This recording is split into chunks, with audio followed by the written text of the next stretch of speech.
Hello. Magandang araw. Okay, meron tayong mga pag-uusapang mga issues ngayong araw. Anyways, binabati ko ang lahat ng happy Wednesday. Kumusta po kayo dyan? Ito, umpisan natin dito sa ating usapin. Kasi nung isang araw, nagrason ang reason ng Marcos administration kung bakit wala sa dito sa photo op, no? Kung bakit wala si Marcos Jr. dito sa photo op ng ASEAN Japan Summit. Ilang segments din kasi yung summit na yan Japan, China, meron China din, may UN. So dito particular sa ASEAN Japan Summit, makikita natin dito October 26, 26 first day yung Japan Summit. Panoorin muna natin yung reason ni Claire Castro. Photo during Ibubuking natin na nagsisinungaling sila. the ASEAN Japan Summit na wala po si President. Would you like to clarify that? Opo, kasi mukhang hindi na bibigyan ng tamang kwento o konteksto yung nangyari. Doon po at naipaliwanag din po sa atin, sinabi din po ni Sec. Dave Gomez na nangyari po yan, yung kanilang photo ops, ay nasa extended bilateral meeting pa po ang Pangulo with the UN. Remember, extended bilateral meeting with the UN. Mabubuking kayo. So, pero naka-attend po ang Pangulo sa nasabing okasyon sa nakasama po ang bansang Japan. So, tama yun. Totoo. Naka-attend pero late. Ang tanong, saan siya galing? Bakit hindi siya kasama sa photo op? Liwanagin lang po natin, wala po ang Pangulo sa photo ops, pero umattend po siya sa summit. Nagkataon lang po nung sila ay nagkaroon ng photo ops, ang Pangulo ay nasa extended bilateral meeting pa with UN. Okay. Nasa extended bilateral. Ang tanong, bakit siya late? Ayan late siya dyan ayan. Tapos, siyempre dito sa balita, ang sabi nila, matatandaan dito sa live stream ng RTV Malacanang, Marcos could be seen later on ASEAN Japan Summit meeting seated in front of the conference hall. So, totoo po yun. Pag titignan natin, nandito nga naman siya, ayan tinuturo ng aking cursor. Pero late siya. Pero dito kasi sa photo op, kung titignan nyo dito sa photo op, ayan, wala siya po dito. Ayan. Wala siya dyan. Okay. Tingnan natin wala siya dito. Kasi photo op muna bago yung meeting, bago sila magsiupuan. So dito wala pa siya dito sa kanyang upuan. Wala pa siya sa upuan. So nagsasalita si Anwar hanggang sa maya-maya, ayan, biglang dumating si Marcos Jr. Andun na siya Ang tanong, saan galing? Ang rason nila ay dahil daw umattend daw siya ng UN bilateral. Pero nagsisinungaling dito si Claire Castro at saka si Dave. Bakit kamo? Kasi yung ito nakita nyo naman anong date niyan. Ayan, nakita nyo naman anong date yan. 26 po yan. Pero ang ASEAN Summit at bilateral meeting with the UN ay October 27. Puking bistado kayo kahit nga sa report ninyo, yan, 27, kayo mismo, ito, gov.ph, ayan. PCO pa ito. Ayan, President Marcos holds bilateral meeting with the UN. October 27, at hindi po yan fake news kasi ito, ayon din naman dito, ayan, UN meeting. ASEAN Summit pala ng UN kasi Japan Summit is October 26. Ang ASEAN UN Summit 27 po yun, the next day. Kahit yung bilateral meeting with the UN, sabi, on the same day, Marcos held a separate bilateral meeting with Gutierrez during discussion. Ayan, UN partner.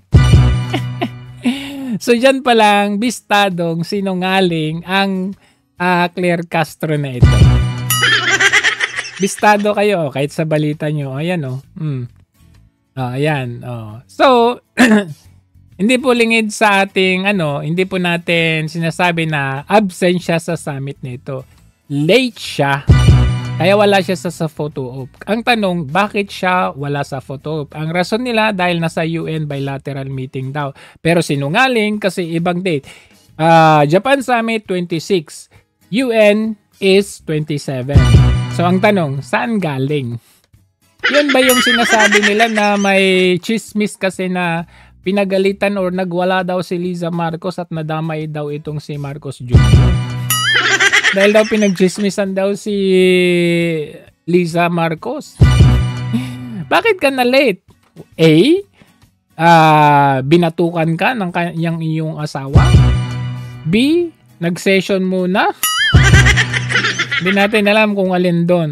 Yan. So, yan po yung nabisto natin. Na Marami ng investor. Next, ito naman sa investment. Grabe. Medyo tagilid po ang Pilipinas sa investment. Kasi unang-una, lalo na nitong umingay itong flood control corruption issue na ito. Talagang magsiatrasan at ayaw na nila mimili na lang talaga silang ibang bansa. Panoorin natin to. Ang umatras dahil sa takot at kawalan ng tiwala sa gobyerno. Bunsod ng talamak na korupsyon ayon sa isang dating opisyal ng Bangko Sentral ng Pilipinas. Si Jason Rubrico magbabalita. Sa gitna ng mga isyu ng korupsyon at maanumalyang flood control projects, marami ng investor ang nagdesisyong umatras sa Pilipinas. Ayon kay Cora Guidote, dating head ng Investors Relation Office ng Bangko Sentral ng Pilipinas, patuloy na lumiliit ang tiwala ng mga negosyante dahil sa laganap na korupsyon sa pamahalaan. Marami na nag-pull out. Actually, kasi nga, kumababa ang business confidence. At saka, corruption scares away investors. Bakit? Kasi it increases the cost of business. Siyempre, manghihingi ng lagay yung mga people that they deal with in government. If I'm an investor, asan ang ROI ko? Asan ang return on investment ko? Wala, di ba? So, I would rather invest in other countries where I can make more money and it will be easier for me to do business in those countries. Ayon kay Guidote, sa nakalipas na 3 taon, nagnegatibo ang net foreign direct investment sa bansa. Ibig sabihin, mas maraming kapital ang lumalabas kaysa pumapasok. Pag walang masyadong nag-i-invest, wala rin masyadong trabaho. So pag walang trabaho yung mga tao, there's a higher incidence of poverty. Dagdag pa niya, hindi lang sa mga flood control project at Department of Public Works and Highways umiikot ang issue ng korupsyon, kundi laganap din aniya ito sa iba't ibang ahensya ng gobyerno. As long as those other departments are not being checked, then the plunder will continue. Because greed is already systemic in the system. Nang tanungin kung paano muling maibabalik ang tiwala ng mga investor, ito ang tugon ni Guidote. The government has to be accountable. And who has to be accountable? Those that approve the General Appropriations Act. So if they cannot address that, then you need a change in leadership. Kung hindi nila kayang maging accountable themselves, and I think that's almost an impossible demand for them to do because they want to stay in power. So we will have to demand for a change in leadership. Hopefully the president resigns. Para sa Diyos. Ayan former head ng BSP na ang nagsasabi niyan. Siyempre, alam niya yung in and outs or yung correlation ng corruption at doon sa mga foreign direct investors natin. Tama nga naman. Alin bang bansa ang pipiliin mo kung nakita mo tataasan ng presyo ng electricity dyan, gasolina, tapos plus pa yung corruption na nakita natin, hindi held accountable. Yung gumawa ng General's Appropriations Act natin. Hanggang ngayon, noong last year pa yon yung walang nangyari. Tapos, biglang sumabog pa itong flood control issue na ito. At doon natin nalaman na hindi lang sa DPWH, kundi sa customs, ayan, kahit sa lahat ng ahensya ng gobyerno natin, nakikita na natin, DepEd, ayan, sa AFP, sa PCG, nako, ewan ko na lang. So, yan po ang isang hindi magandang result. Aatrasan na ang ating mga direct investors. Next, ito naman, no, nagtataka tayo na bakit ito naman yung mga ATAIDE, hindi ba't naglabas ng resolution ang ating DOJ before, nakasama itong mga ATAIDE? Bakit ngayon hindi sila kasama? Panoorin natin. Congressman Arjo Ataide claims he can vouch for his district's flood control structures after these were earlier alleged to be ghost or non-existent projects. Congressman Ataide says he personally inspected 7 such structures in Quezon City's first district. He claims all of them are real and accounted for. Ataide also says the Public Works Department has confirmed that the projects were verifiable and in good condition. The congressman was previously tagged by controversial contractors Curly and Sara Diskaya as one of the lawmakers who allegedly received kickbacks from ghost flood control projects. A questionable farm-to-market road So, saan na napunta po yan? Diba? Ayan, pati yung farm-to-market road project, andyan din si Zaldico. Pati doon sa Department of Agriculture, in-identify din ni DA Secretary Kiko Laurel na nangingialam. Pati sa Department of Education, in-identify din ni VP Sara. So, saan po napunta itong mga issue na ito? Yung mga pinangalanan ng mga ATAIDE. Tapos ngayon, makikita natin, ito, mga senador. O, yan mga senador na sila. Inirekomenda na ng Independent Commission for Infrastructure. Magugulat ka na kung sino yung nag-conduct ng investigation Ayan, di ba, sa Blue Ribbon Committee, sila yung talagang nakita natin na lumalaban sa at si Joel Villanueva, nakita din naman natin kung, di ba, nag-viral pa yung kanyang mga videos na talagang 1 billion a day yung kinukurap nila, binubulusan nila dito sa flood control. Tapos ngayon, sila yung may kaso. Structure o ICI ang pagsasampa ng kaso kina dating Congressman Zaldico at Senators Jinggoy Estrada at Joel Villanueva. Dahil daw yan sa pagtanggap umano nila ng suhol at kickbacks mula sa mga kontraktor ng flood control projects.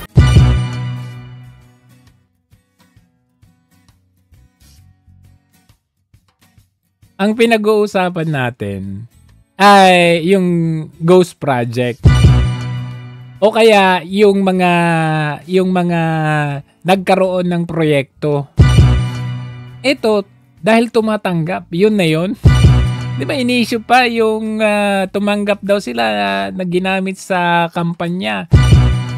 Kaya nagtataka ko, ano kaya yung connection nung pinag-uusapan or iniimbestigahan sa ICI? Ngayon, alayo na Kasama po sa pinahahainan ng criminal at administrative charges, sina dating Caloocan Representative Mitch Cahayon Uy, dating DPWH Undersecretary Roberto Bernal. Nakita ninyo, na-drop na yung name nung ATAIDE dito.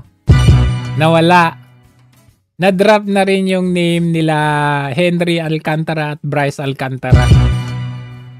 Ang nandito si Roberto Bernardo. Yung nagsalita na mukhang inilaglag nila to si Roberto saka itong si Zaldico. Nardo at si Commissioner Mario Lipana ng Commission on Audit. Sabi ni ICI Chairman Andres Reyes, posible umanong sangkot ang mga opisyal na yan sa ilang krimen. Pati yung Commission on Audit. Biruin ninyo, Commission on Audit, ang layo doon sa flood control. DPWH, we're talking about DPWH. Ang daming mga congressman dyan na sangkot. Sila kasi yung may hawak dyan Ibibigay sa kanila yung pera, tapos sila yung na dyan sa mga with the district engineers. Ay nakapagtataka, pati yung COA. Tulad ng plunder o pandarambong, direct o indirect bribery at corruption of public officials. Base raw yan sa sinumpaang mga salaysay ng ilang dating opisyal ng DPWH tungkol sa sistema ng kickbacks sa pagitan ng ahensya at ng mga inirereklamong kawani ng gobyerno. Sa pamamagitan daw ito ng insertion sa National Expenditure Program ng mismong mga mambabatas daw ang naglalagay. No one will be spared in this fight again. No one will be spared. Bakit nasaan si Martin Romualdez? Ay, nako kayo. Dapat ini-entertain nyo dapat itong si Gutesa. Sabi ni Boyeng Remulla, nasaan si Gutesa? Bakit hindi siya nag-appear sa DOJ? Baka tinakot din nyo. Baka hindi ko alam kung anong ginawa ninyo doon. Ba't biglang nawala? It's corruption. Politicians and government officials will be investigated and charged by credible evidence. Wow, credible evidence. Meron na nga mga ebidensya, meron na nga mga nag-testamento. Hindi naman yun ninyo sinama sa listahan. Will face the consequences and held accountable under the rule of law. Samantala, sinabi ni Senator Villanueva sa isang pahayag na pag-aaralan daw ng kanyang mga abogado ang basehan ng pagkakadawit niya sa kaso. Pero giit niya, mapapatunayan daw ng mga record sa Senado na tutol siya mula noon pa sa flood control projects. Siya pa nga raw ang nagsiwalat ng mga katiwalian tungkol dito. Tumestigo na rin daw noon si Engineer Alcantara na wala siyang alam sa flood control projects. Darating daw ang panahon na mapapatunayan niya ang pagiging inosente. Kaya nga tuloy yung mga tao, talagang nagtataka sila, bakit hindi kasama si Martin Romualdez dito? Now the president of one of the business groups that issued an open letter for government to act urgently in the flood control mess, Sergio Ortiz Luis Jr.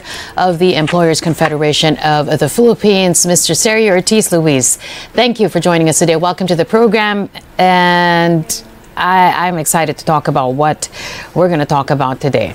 Thanks for joining us.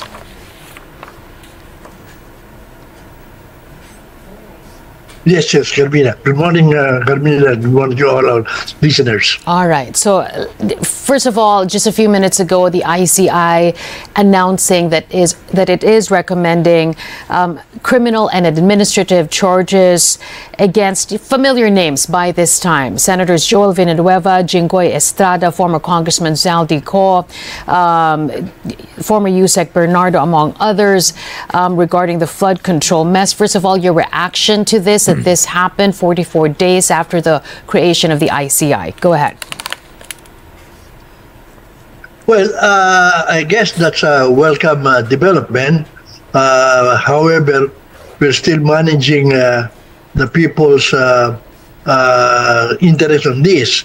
And I think they're waiting for certain people who are not included there. Yon. Sino? And a recommendation of ICI doesn't really mean it will happen, no? So let's see how it develops, because people are not so optimistic that something will happen on this. Can I ask you what the president asked in his upon his return from the ASEAN meet? This is the question that the president posed. He said, "Do you want to get it done quickly, or do you want to get it done right? That's the choice we have." That's according to the president. Your reaction to that? Okay, ito yung sinabi niya. Hindi raw dapat madaliin ang investigasyon sa korupsyon ayon mismo kay Pangulong Bongbong Marcos. Kasunod po yan ang pahawag. Mamili ka! ng grupo ng mga negosyante. Sa kabila niya, patuloy na gumugulong ang investigasyon ng Mabilis o tama? Independent Commission for Infrastructure o ICI. Ipinasabi na nga nila muli si dating Congressman Zaldi Co. Nasa frontline ng balitang yan si Maricel Halili. Kahit nagpaabot na ng pagkadismaya ang ilang business groups sa usad pagungdaw na investigasyon sa korupsyon, hindi ito pwedeng madaliin, ayon mismo kay Pangulong Bongbong Marcos. Sabi niya, alam mo, 3 years ka nang tulog. Tapos ngayon na nag-ingay ka kuno, hindi mo pa gustong madaliin. Ay nako, ano ba yan? Kailangan nyo pang lutuin? Na ang political na aspeto ng usapang korupsyon, nasa legal na proseso na raw tayo. I get messages all day, every day. Ikulong mo na yan. Ay, dapat lang. Mas marami pang naikupakulong ang PACC kaysa dito sa ICI. Dapat wala kasing pangil itong ICI na ito. And unlike yung PACC na tinanggal mo, leche. Naman natin kung sino sila, ikulong mo na. Kunin mo lahat ng pera nila. Pagbenta mo na yung mga bahay nila, ibalik sa ano. Kulong mo na. Pero yung kay Saldi ko, nakalabas. Nakalabas ng bansa ang mga mamahaling mga air assets. Nako. Kasi ang bagal at ang kukupad ninyo, palibhasa, meron pa kayong niluluto. What would then I be accused of if we did that? Sama ka. Nasaan napunta yang si Bryce Hernandez na to? Unawaan naman daw ng Pangulo ang frustrations ng mga tao, lalo't tukoy na ang ilan sa mga ganid na nagnakaw ng pondo ng gobyerno. Pero importanteng madala sila sa korte at maparusahan. Do you want to get it done quickly? Yes, we want. Or do you want to get it done right? No, we want quick and right. That's the choice. Andyan na nga That we have. Spoon feed na nga ang nangyari. So, I understand the frustration because we do. You understand but you're doing nothing? What the? A very good idea about who these people are. Ayaw namang magkomento ni Pangulong Marcos sa desisyon ng Independent Commission for Infrastructure na i-livestream na ang kanilang investigation. Ayan, nauna nilang sinabing ila-livestream nila. Tapos ngayon biglang bawi. Pero tingin niya, wala naman itong magiging epekto sa kredibilidad ng pagsisiyasat. No. We want transparency. Parang yung sa nangyari sa ano. Na-experience kasi nila yan doon sa Blue Ribbon Committee kung saan buong bansa, buong mundo nanonood. At nakikita nila yung tama at mali. At nakikita nila yung reactions ng mga taong bayan. Kaya ngayon ayaw nilang i-livestream. Dahil malay natin, pumunta nga si Martin Romualdez doon. Gagawin naman nilang state witness. Saan ka nakakita? Sila yung involved sa budget sa gaan natin. Tapos siya yung state witness. Tapos yung sila Diskaya na marami silang mga pinangalan ng mga congressman. Ayaw nilang ibigay. Yung, ano yun? Yung protection nila. Ayon naman kay dating Senador Antonio Trillanes, meron siyang natanggap na impormasyon na naimbitahan na ng ICI si Senador Bongo pero ayaw daw nitong dumalo. Nadadawit si Go dahil sa umano'y pang-aabuso sa kapangyarihan ng makakuha ng mga proyekto sa gobyerno ang mga kaanak niyang kontrat. Ay nako, naniniwala pa kayo dyan kay Trillanes na lang na yan? Pinag-survey nga ang IPIS at kay Trillanes, nanalo pa yung IPIS. Kahit si Marcos Jr. Pag-surveyin mo yung IPIS at saka si Marcos Jr., mananalo pa yung IPIS. Kasi yung IPIS, tinitilian yan. Si Marcos Jr., kahit kaway ng kaway yan, kaway ng kaway sa ere, walang pumapansin. Walang tumitili dyan. So, tingnan natin yung sagot, yung sagot dito. I think we're trying to manage confidence. And some people, and there are some people, if they can sample only two, those who people are expecting that are really guilty, and you know, you have SGB in the ICI, and just looking at the records, you don't have to go very deep. There can be 1,000 charges or to them. We're talking of billions, no? You have to be careful as a rule. I agree with the president, but to manage the expectation of the people, charge at least two now with charges that will be unbailable, and then people will believe something's going to happen on this. Regain the trust of the people and the business people. Fortunately, saying that we have to be careful here, people will just feel they're dribbling it, they're delaying it, or they're protecting some people. So maybe if that is the right process, we really have to be careful. But you can file cases already on at least two or one count that can be charged on certain people, and the other cases can follow for them. You can be careful with the other cases, but you can be... Nakita nyo, di ba? Kunwari, kakasuhan nila si Zaldico. Pero yung air assets niya nakalabas ng bansa. Kunwari, nasa lista ng ICI, pinarerekomendaan. Pero hanggang ngayon, di pa rin na... Siyempre, hindi sila... Kung talaga sila, dapat nag-file na sila ngayon pa para makakancel yung kanyang passport at mapauwi ng Pilipinas. Ngayon... nakalabas yung air asset. Ngayon si Martin Romualdez, paano na state witness?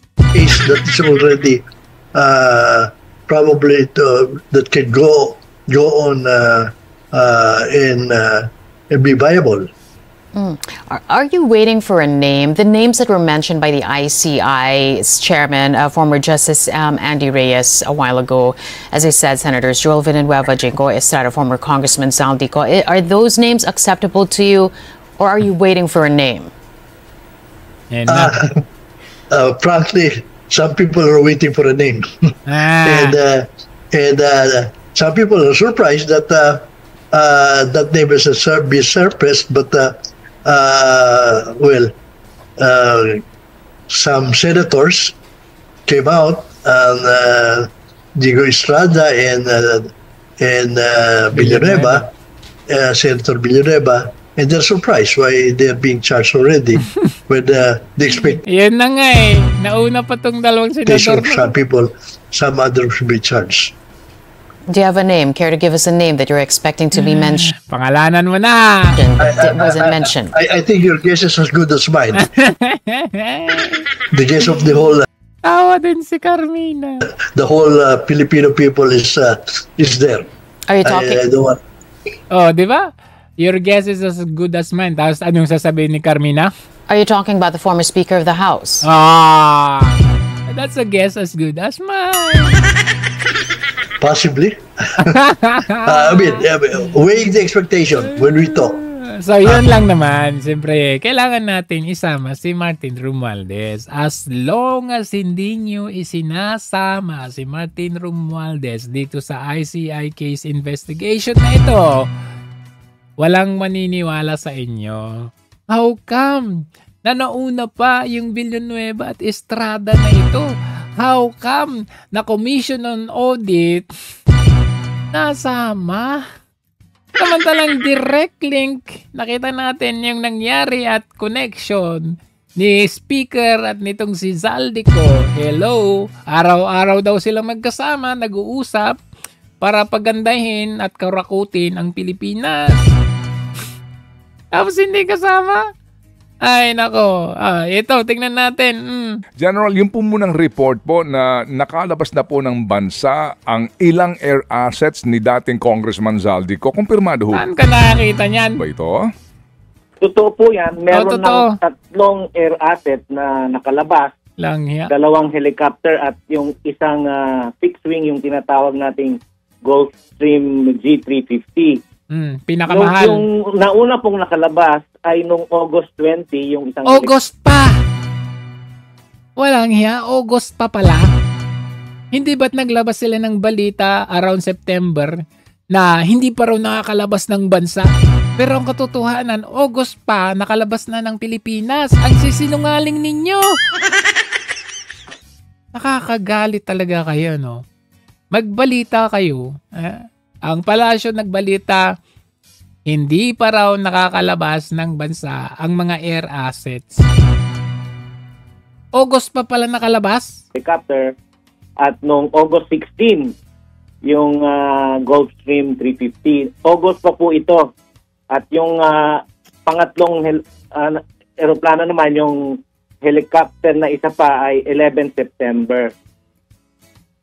Oh, go ahead, yung sir. Dalawang helicopter ay yung Agosta 1398 nga na sinabi kanina ay tumungo sa Kota Kinabalu. Yung Gulfstream 350 naman ay tumungo sa Singapore. So yung pong nakabiyahe ng Singapore, ito pong jet na Gulfstream, habang yung helicopters po... Sino-sino kaya mga dala-dala ng Gulfstream na yan? Yung Gulfstream at saka yung dalawang chopper na yan. Kasi 10 yan 10 air assets yan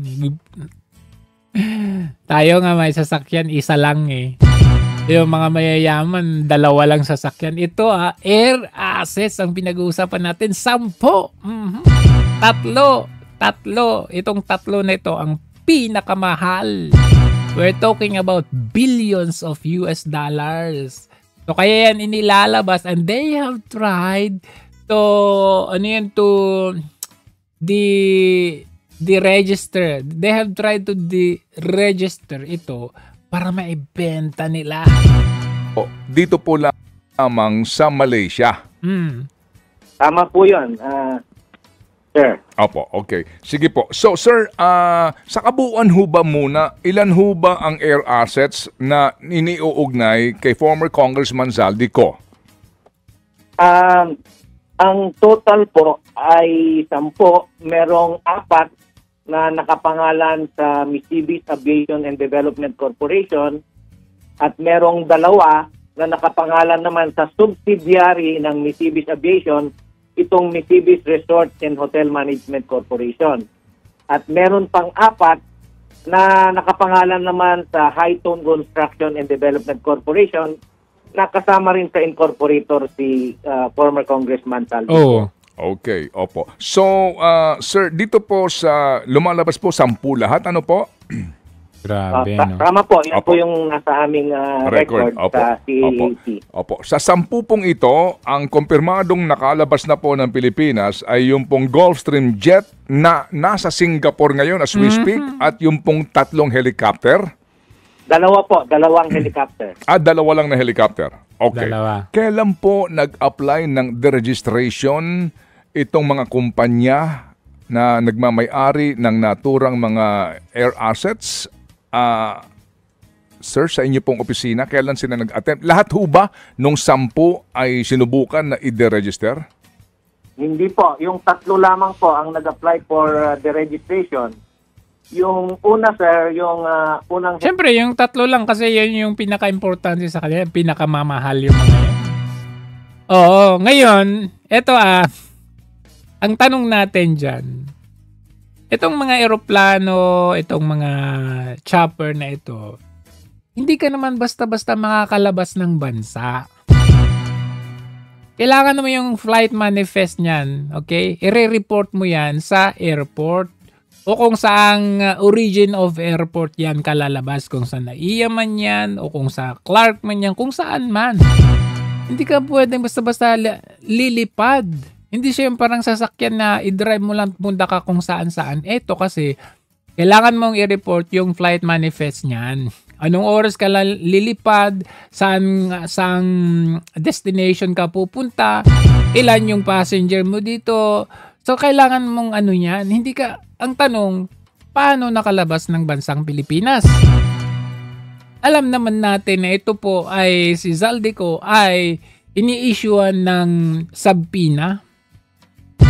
So kung wala man lang itong whole departure or whatever na kasi wala pa namang kasong hindi ba dapat inire-report mo na yan?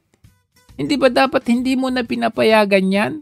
Kasi ang sabi ni Vince Dizon, in-applyan niya ito na i-recommend na i-freeze yung air asset sometime in September. Ano nangyari? I-apply niya na i-freeze yung air assets nung September. August pa nakalabas. Sinong tinatanga ninyo? Sino niloloko ninyo? Kunwari daw nag-apply na i-freeze, pero August pa lang nakalabas na. Grabe, Vince Dizon. Nawawalan ka na ng credibility. Sinungaling ka na rin. Kunwari pa kayong So, ang tanong natin dyan, papaano nakalabas ng bansa yan? Hindi po pwedeng lalabas ng bansa yan na walang go signal. Ang airport, ang Bureau of Immigration natin. Leche talaga kayo. Ay nako. So, ito maalala ninyo, noong 2 months ago or a month ago. Anong sabi ni Tariela? Mas marami pa daw air asset. Mas marami pa daw eroplano itong si Zaldico kaysa yung PCG. Oo, kaya nga nakita natin. Itong ulat na ito, na mataan sa China ang mga namataan ng barko ng China sa Zambales, PCG. 59 nautical miles pa lamang mula sa Iba, Zambales sa bahagi ng West Philippine Sea. Namataan ang 2 barko ng China sa Maritime Domain Awareness o MDA flight ng Philippine Coast Guard nitong Martes ng umaga. Kabilang dito ang barko ng China Coast Guard na may bow number 3106. Anong nagagawa ninyo? May nagagawa ba kayo? Mas madami yung air assets ni Zaldico kaysa sa inyo. Paranding ng aeroplano. Kawawang PCG yan, ha? Ng PCG, ang guided missile frigate ng PLA Navy na may bow number 575. Isa ang Pilipinos sasakay nitong Highlander plane na... Wala, ang pangit ng aeroplano ninyo. Tingnan nyo kay Zaldico. May kwarto, may CR. Philippine Coast Guard para i-challenge yung illegal na pananatili ng mga barko ng China na namatahan mula sa... namataan ninyo. Anong gagawin ninyo? Kaya nga naman. Ayan. Kaya nga naman si Kiko Barzaga. Sabi niya, i-abolish nyo yung PCG na yan. Kasi kinukurap din lang nila yan.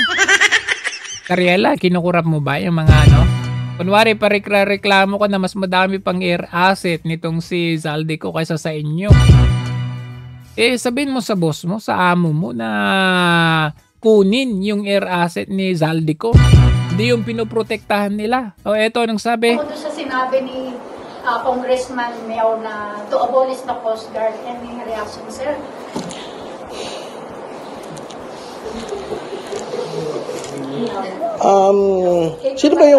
Sino ba si Miao? Okay.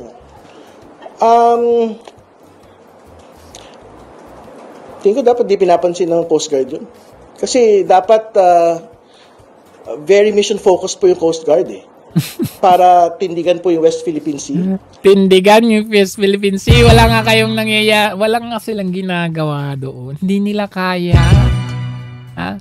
Mission focus? Anong ginagawa ninyo? Report nyo, namataan ang barko ng China sa West Philippine Sea. Yung presidente naman pumunta ng ASEAN. Sasabihin niya, we will not tolerate. We will fight our sovereignty. Blah, blah, blah. Echos, echos. Pero yung mga kagamitan ng PCG kulang-kulang. Mas marami pang air asset nitong si Zaldico. At sasabihin nila, eto ganito si Zaldico. Pero nakalabas ng bansa. Ay, nako, yun ang pinaka-question natin dito. Ano ba talaga kayo? Tinutulungan ba ninyo talaga ang taong bayan natin?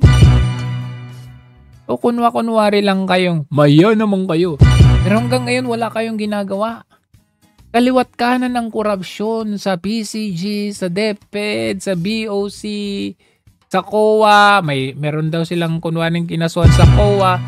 Pero yung ngayon, Martin Romualdez at Zaldico na nakalabas ang air asset. Hanggang ngayon hindi na pa kakancel yung passport. Anong gagawin natin? Sino maniniwala sa inyong mga investigation? Diba? In fact, nauna pa la Senator Bongo, Joel Villanueva. Diba? Ngayon maglalabas sila ng kunwari, uy, salen tayo ha? Magsalen tayo para tapos ipapalabas nila. Para alam yun, yung talagang character assassination na, oy, sila Bongo, sila Bato, hindi pa sila naglalabas ng kanilang salen. Ang tanong, totoong salen ba yung pinaglalabas ninyo? Tingnan natin, ito. Salen ng 24 na senador ng bansa. Naglabas na rin ang kanilang salen ang huling 3 senador, sina Senator Alan Cayetano na may kabuang yaman na 101 million pesos. 165.5 million pesos naman kay Senator Amy Marcos, at higit 32 million pesos kay Bato de la Rosa. Nauna nang naglabas ang iba pang senador kung saan pinakitang pinakamayaman pala si Senator Mark Villar at Rafi siyempre businessman yung mga yan. Tulfo na parehong may higit tig 1 bilyong piso. Isinapubliko ito ng mga senador dahil sa panawagan ng publiko na magkaroon ng transparency sa gobyerno. Sa gitna po yan ang issue sa korupsyon sa flood control scandal. Tingnan nyo naman yung asset SALN ni Joel Villanueva, 49M. Tapos itong si Jinggoy, 221M. 'Di ba? Tapos aakusahan ninyo ng flood control corruption. Sa korupsyon sa flood control scandal.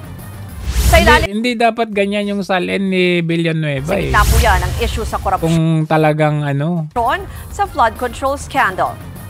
Sa ilalim din ng Code of Conduct and Ethical Standards for Public Officials and Employees, dapat kasama sa deklarasyon ng SALN ang assets, liabilities at net worth ng mga asawa. Tignan ninyo, mas malaki pa kay Marcoleta kaysa kay Senator Bongo. At minor de edad na anak ng opisyal na nakatira sa kanilang pamamahay. So, this is, gusto nilang mag-portray na, eto, SALN muna tayo. Pero titignan ninyo, senador. Asan yung SALN ng mga congressman? Baka magulat lang tayo sa mga SALN ng mga congressman. Di ba? So, wala na talaga tayong Magandang araw. Kasi ito, kagaya nitong si Marcos Jr. Ginigiit niya, oy, ating soberenya sa West Philippine Sea. Pero sa flood control pa nga lang, may kaliwat kanan ng korupsyon.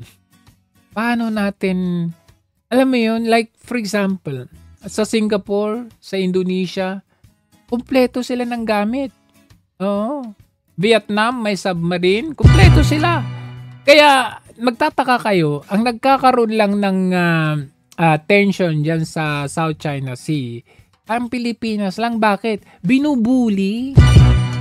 Binubuli tayo kasi, tingnan nyo naman yung barko natin, parang hindi ko alam kung ano, pag inisprayan mo lang siya ng, yung water cannon, bibitak yan eh. Kasi hindi ko mawari kung, bakit, magdadala kayo ng pagkain sa Ayungin Shoal, or magdadala kayo ng resupply sa Ayungin Shoal, tapos ganyang barko ang dadalhin ninyo, dapat, alam mo yun, gayahin natin yung Vietnam, Indonesia, Singapore, na talagang nagpapatrol sila dyan at kumpleto sila ng kagamitan. Why can't we do that? Kung talaga ka. And here you are, kala mo ang tapang-tapang mo, pero kagamitan kulang. Meron pa akong nakita kanina, sabi nila, meron akong nakita sa Facebook kanina, parang ibinida nila, AFP ata yun, ibinida nila yung drone capability daw natin. Alam mo yung pinakita nilang drone capability na doon? Yung parang yung simpleng drone lang dyan. Yung drone na kaya nating bilhin. Di ba? I mean, drone capability, tapos yung parang tipong hindi sa syempre mahal din yung mga DJI drone Kaya lang, pag magpakitang gilas ka ng mga drone capability, tingnan mo naman yung drone capabilities ng mga ibang bansa. Hindi yung mga drone units na parang pang consumer drone lang. Hindi ganoon. Hindi mo pwedeng ibida yung mga ganyang drone na akala mo naman kaya nating makipanggera, tapos sasabihin. Panoorin natin ito. I have just attended the 47th ASEAN Summit and related summits in Kuala Lumpur, Malaysia. Sorry. Ayaw nyo palang mapanood itong pagmumukhang ito. Pero sige, tiisin muna natin tignan natin yung sasabihin. The summit was once again an opportunity. Title pa lang, ipagtatanggol ng Pilipinas ang soberenya nito sa West Philippine Sea. Soberenya, sinuko mo na nga eh. To discuss among our fellow ASEAN member states and partners how to navigate our future together amidst the various geopolitical and economic challenges Basa pa more. that we face domestically, bilaterally, regionally, and globally. We discuss significant international issues. Tama na yun. Ayaw na. Bubuisit lang tayo. Basta, walang kwenta. Walang kwenta pagpunta mo doon. Parang laughing stock lang. Wala lang silang choice. Maraming natuwa na chairmanship ipinasa sa kanya ng Malaysia. Parang trono. Uy, yeah, chairmanship. Oy, kayong mga taxpayers tayo di ba? Wawa naman tayo. Tayo na naman ang gagasto niyan. Biruin mo, ilan ba yung kailangan natin? 19 billion? Just for the ASEAN?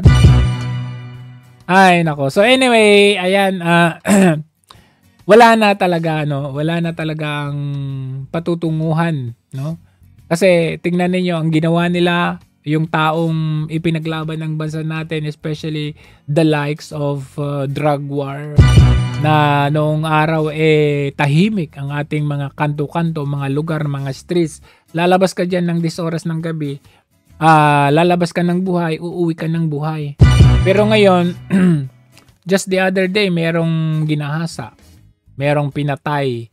Ganyan lagi ang laman ng balita natin. Kaya nga sabi, maraming bumoto actually kay Marcos Jr. kasi they believe, no? Naniwala sila at nabudol na ipagpapatuloy ni Marcos Jr. yung drug war natin. And take note, itong ang pinaka foundation ng ekonomiya natin is labanan yung drug war. Nakita ninyo yung ginagawa ni Trump sa Venezuela. Lahat ng dadaan doon sa sa Venezuelan coast, no? Lahat ng dadaan diyan na maliit na boat na pinagdududahan na magpupuslit ng droga from Venezuela to America to Puerto Rico, binubomba talaga nila yan. Meron silang drone sa taas na pag nakita nilang may boat at kaduda-duda na may drugs, bomba talaga ang ginagawa dyan. Sabi ni Trump, wala akong pakialam, bombahin ko kayo, I will kill you. Kung dati-rati, no, nung panahon ni Biden, ang ginagawa nila dyan sa Venezuelan coastline na yan, kasi sa Venezuela, talamak yung, yung drugs, kumbaga, dinadala nila sa Amerika. Dati, boat to boat, kumbaga, boat to boat counteract ang ginagawa nila. So, isisis nila yung boat, tapos pasusukuin nila, ganun lang gagawin nila. Pero ngayon, nasa ere na yung kanilang drone, bobombahin na. So, nag-react yung mga, the world reacted na parang, ito, crimes against humanity. Diba? So, tinatawagan natin yung pansin yung ICC. Kung may guts kayo, may balls kayo, aba, itong si Trump, anuhin nyo kasi yung war on drugs niya, mas matindi pa. Wala siyang pakialam, basta bombahin yung And that way, yung mga Venezuelan drug cartel, matatakot na silang magpuslit kasi may tendency na mabobomba sila. O eto, panoorin natin to. Na malaman at iprioridad nila kung ano ang talagang concern ng taong bayan. And right now, the drug war that was implemented by former President Rody Duterte is not the priority of the people, kundi ang korupsyon na nangyayari sa ating lipunan, particularly the flood control projects, the ghost projects, and even yung mga school buildings na hindi nagagawa ng maayos at iba pang mga infrastruktura na hinaharap ng ating mga different local government units at ng ating mamamayan. Not to mention, bagsak na ekonomiya natin. Ang peso to dollar natin, wala na. Bagsak na rin.